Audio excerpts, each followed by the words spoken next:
আমরা আগে থেকেও বলছিলাম যে জানাজা পর্যন্ত হয়তো ওয়েট করবো, কিন্তু তারা দাফন পর্যন্ত অপেক্ষা করেনি। তার আগের দিন থেকেই হামলা শুরু করেছিল। ইরানও তখন পাল্টা জবাব দিয়েছে এবং অবস্থা ইরান কিন্তু বারবার বলে আসতেছে যে আমরা কিন্তু চুক্তিতে থাকতে চাই, কিন্তু তোমরা কিন্তু শর্তগুলো মানছো না।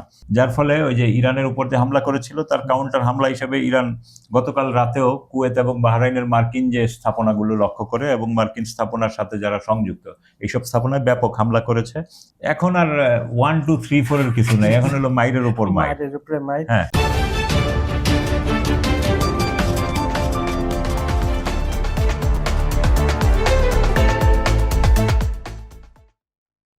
সুপ্রিয় দর্শক, খবর সংযোগ টক শোতে আপনাদের স্বাগতম। কেমন আছেন আপনারা? নিশ্চয়ই ভালো, আমরাও ভালো আছি। আপনারা যারা ঢাকা থেকে আমাদের অনুষ্ঠান দেখেন তারা গতকাল রাতে খেলা দেখেছেন, একটু ঘুম ঘুম ভাব কেটে যাবে। আমাদের কিছু হাতে গরম নিউজ আছে আন্তর্জাতিক অঙ্গনে। তো আপনাদের সঙ্গে বরাবরের মতো রয়েছে আমি কাজল হায়দার, আর আমার সঙ্গে রয়েছে সিনিয়র সাংবাদিক আহমদ আতিক। আতিক ভাই। খবর সংযোগ টক শো দেশ এবং দেশের বাইরের অগণিত দর্শক শ্রোতা এবং আমাদের তরফ থেকে আজকের অনুষ্ঠান আপনাকে স্বাগত জানাচ্ছি। দর্শক শ্রোতাদেরও শুভেচ্ছা। একটা শব্দ বললেই আপনি বুঝে যাবেন, দর্শকরা বলে যাবেন, ইসলামাবাদ সমঝোতা চুক্তি থেকে বেরিয়ে গেল ইরান। তার মানে আর কোনো বাধা তারা থাকলো না, ইরানকে কোনো বাধ্যবাধকতা থাকলো না, তার উপরে হামলা আসলে সে ম্যাসাকার করে দিবে। বলেন দর্শকদের। আসলে ইরানের যে মরহুম রাহবারের জানাজার সময় থেকেই মার্কিন যুক্তরাষ্ট্র যেভাবে ইরানে আক্রমণ শুরু করেছিল তাতেই বোঝা গেছিল। আমরা আগে থেকেও বলছিলাম যে জানাজা পর্যন্ত হয়তো ওয়েট করবো, কিন্তু তারা দাফন পর্যন্ত অপেক্ষা করেনি। তার আগের দিন থেকেই হামলা শুরু করেছিল। ইরানও তখন পাল্টা জবাব দিয়েছে এবং অবস্থা ইরান কিন্তু বারবার বলে আসতেছে যে আমরা কিন্তু চুক্তিতে থাকতে চাই, কিন্তু তোমরা কিন্তু শর্তগুলো মানছো না। ঠিক পাকিস্তানি যারা মধ্যস্থতাকারী, পাকিস্তানের পররাষ্ট্রমন্ত্রীও ইরানের যে তার সমকক্ষ পররাষ্ট্রমন্ত্রী আব্বাস আরাকচি তাদের এবং অন্যান্য কর্মকর্তাদের সাথে কথা বলেছেন। একই সাথে তিনি কাতারের মধ্যস্থতাকারীদের সাথে কথা বলেছেন, মার্কিনীদের সাথেও। কিন্তু ইরান রাজি থাকলেও মার্কিনীদের রেসপন্স কি এটা সংবাদ মাধ্যমে আসেনি। তার মানে বোঝা গেছে যে সংবাদ নেগেটিভ ছিল, কারণ পজিটিভ থাকলে তো পাকিস্তানের পররাষ্ট্রমন্ত্রী নিজেই সংবাদ মাধ্যমকে জানাতেন। তো সেটা তিনি জানাতে পারেননি। তো এই অবস্থায় ইরান প্রতিদিন মার খাবে আর চুক্তি মেনে চলবে, বিষয়টা তো এরকম না। তার মানে হলো আপনার অধীনস্থতা স্বীকার করা। তো ইরান স্বাভাবিকভাবেই গতকাল তাদের যে আধা সরকারি সংবাদ মাধ্যম তাসনিম নিউজ তারা জানিয়েছে যে ইরানের উপপররাষ্ট্রমন্ত্রী কাজেম গারিবাবাদি অফিসিয়ালি বলেছেন যে আমরা আর এই চুক্তির মধ্যে নাই, সুতরাং এই চুক্তি এখন অনেকটা অর্থহীন।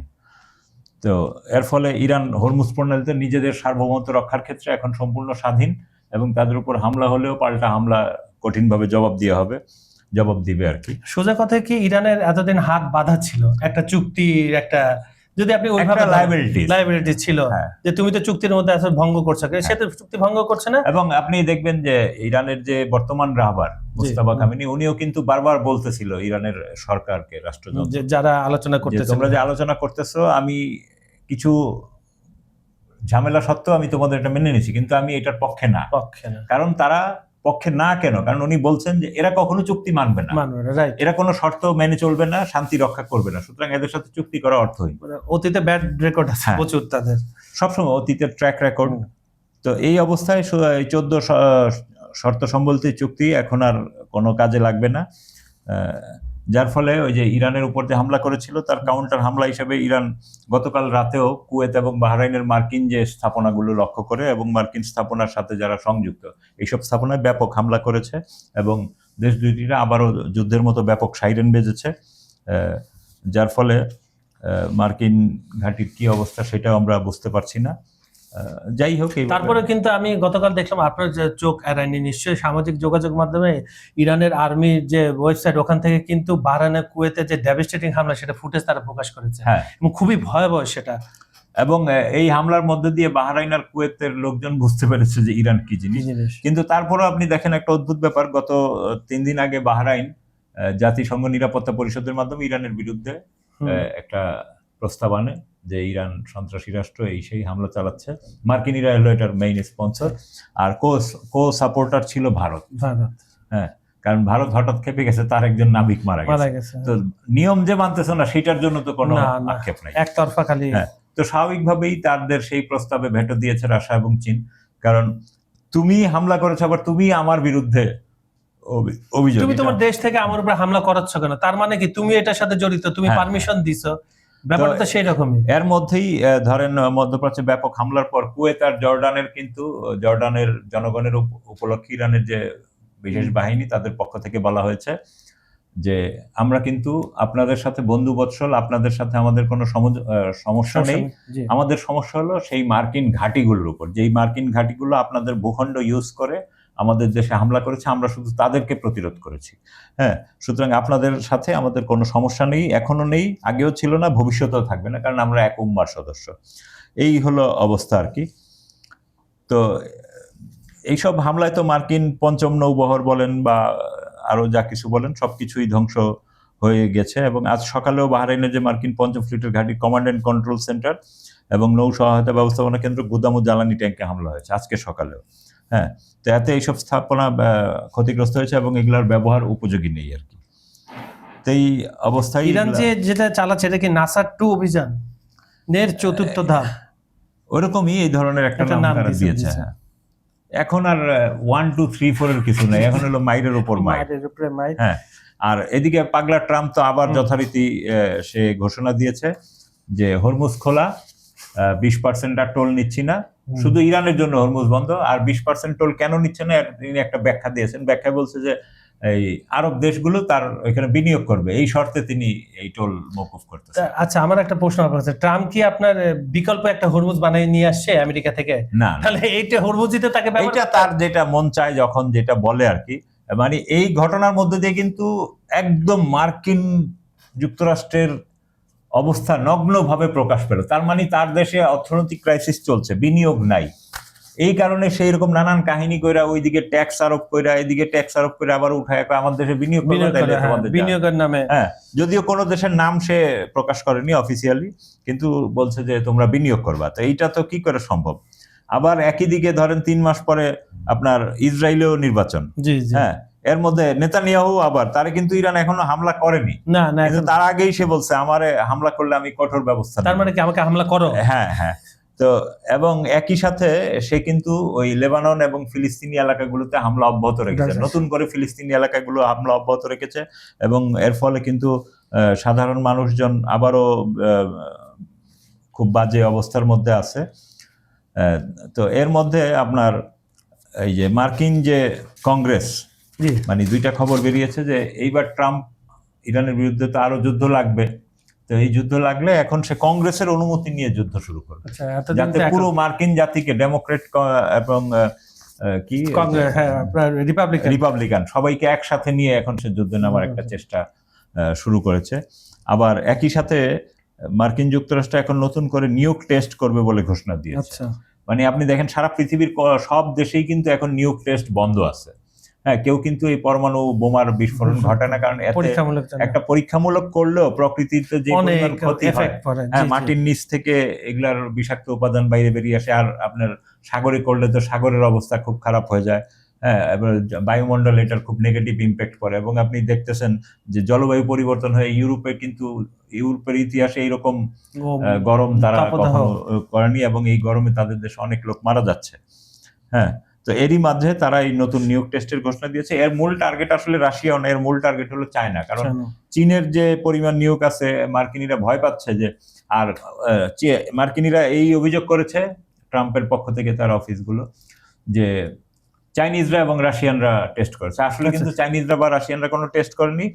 গত মাসের আগে মনে হয় আপনার রাশিয়া একটা টেস্ট করেছে, সেইটা হলো তার মিসাইলটা টেস্ট করেছে, 14,000 কিলোমিটার দূরে যেতে পারে, সেখানে কোনো নিয়োগ ছিল না। সেই মিসাইলের খুব ছোট একটা জ্বালানি চেম্বার ছিল, যেইটা পরমাণু শক্তি চালিত, এবং এর ফলে সেই মিসাইলটা এমন ছিল আকাশে যখন যেদিকে খুশি তাদের টেকনোলজি ম্যানুভার করতে পারে, হ্যাঁ, দিক চেঞ্জ করতে পারবে, এবং আনলিমিটেড 14,000 কিলোমিটারের পরেও সে যেতে পারে।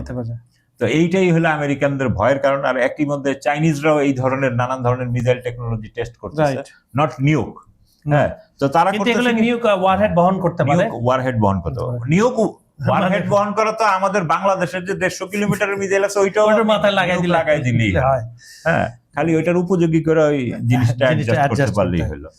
বিষয়টা হলো এইরকম আর কি। তো এই অবস্থায় তারা চলছে আর কি। তো এখন তাদের মূল টার্গেট হলো চীন, রাশিয়া, তাদেরকেও ইয়ে করে আনা। এবং একই সাথে ট্রাম্প আবার আরেকটা ঘোষণা দিয়েছেন, তিনি নেতানিয়াহুকে বলেছেন সিরিয়া ও লেবানন হতে তার সেনাদেরকে যেন সরিয়ে নিয়ে আসে। তো ইসরায়েলি যে সরকারি কর্মকর্তারা বিভিন্ন সংবাদ মাধ্যমকে বলেছে যে এই মুহূর্তে নির্বাচনের আগে নেতানিয়াহু এই ধরনের সেনা প্রত্যাহারের কাজ করবে না, এটা তার হিতে বিপরীত হতে পারে। কিন্তু তারা কিন্তু সিরিয়া এবং লেবাননের বিস্তীর্ণ এলাকা দখলে নিয়ে নিচ্ছে। এবং তো সরকারি কর্মকর্তা এটাও বলছেন যে এই মুহূর্তে আসলে ট্রাম্পের এই আহ্বান আবার চাপও সৃষ্টি করেছে, কারণ আন্তর্জাতিক বিশ্বে ট্রাম্প যেহেতু বলছে, এটা কিন্তু ইন্টারন্যাশনালি ফোকাস বেশি অবশ্যই, এবং এটা আরো গ্রহণযোগ্য পাইছে যে ইসরায়েল যে সারা দুনিয়ার সব এগুলো করে। আচ্ছা, আরেকটা খবর দেখলাম, এটা আমাকে একটু কনফার্ম করুন। সেটা হচ্ছে ইরাকে প্রেসিডেন্ট তো এখন মার্কিন যুক্তরাষ্ট্রে সফরে রয়েছেন, এবং সেখানে মার্কিন যুক্তরাষ্ট্র প্রেসিডেন্ট ডোনাল্ড ট্রাম্প বলেছেন যে ইরাক থেকে সম্পূর্ণ আমি আমার সেনা উইথড্র করব। তারা বলেছে যে আগামী সেপ্টেম্বরের মধ্যে ইরাক থেকে সব সেনা প্রত্যাহার করবে এই ধরনের, কিন্তু এই ধরনের কথা তারা গত 2 বছর যাবতই বলতেছে, কিন্তু প্রত্যাহার করছে, কমায় আনছে। তো এটা কমায় আনছে, মার খাওয়ার ছুটে। তো এইবার হয়তো আর একটু বেশি মাইটের খাবে, তারপরে যদি তারা এখান থেকে প্রত্যাহার। আমি আপনার কাছে ফিরে আসবো, যদি কিছু থাকে আমাদেরকে জানাবেন। আমি একটু দর্শক কমেন্ট সেকশনে চলে যাচ্ছি। আমাদের অনুষ্ঠানের প্রথম দর্শক হচ্ছেন আনোয়ার হোসেন। উনি লিখছেন, আপনাদেরকে অনেক ধন্যবাদ সুন্দর অনুষ্ঠান পরিচালনা করার জন্য। আপনাকেও ধন্যবাদ আমাদের সঙ্গে থাকার জন্য। আচ্ছা, পিকু আইডি থেকে একজন লিখছেন, দড়ি ধরে মারো টান, ভারত হবে খান খান, ইনকিলাব জিন্দাবাদ।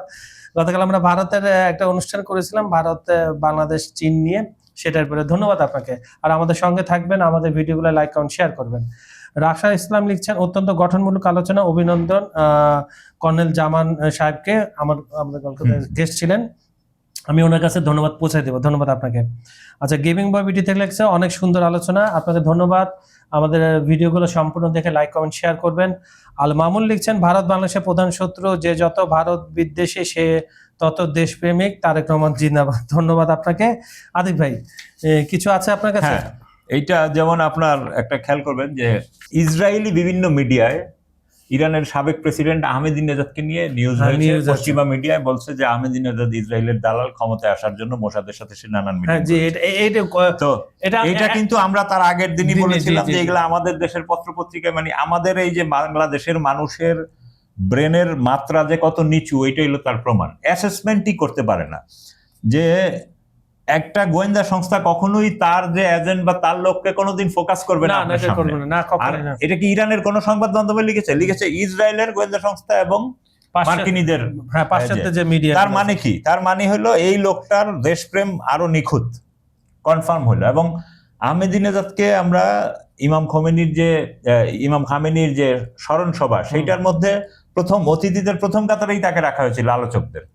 তাহলে সে যদি মোসাদের এজেন্ট হইতো তাহলে আর ইসরায়েলিরা যখন দেখে কাউরে কন্ট্রোলে আনতে পারতেছেন, তার বিরুদ্ধে একটা প্রোপাগান্ডা ছাড়ায়। যেমন এর আগেও তারা ওই যে ইরানের যে একটি বাহিনী, বিশেষ বাহিনীর প্রধান জেনারেল কায়ানি, তার বিরুদ্ধে বলেছিল যে এই লোকই রাহাবারকে হত্যা করেছে। মানে ইরানের ভিতরে তারা একটা কেওয়াস তৈরি, কিন্তু ইরানিরা এত বোকা না। তো এই ঠিক একইভাবে তারা কায়ানির মতো করেই আহমেদিনেজাদকেও একই ঘটনা ব্যবহার করার চেষ্টা করছিল তারা। আর তারপরে আবার আরেকটা দেখেন,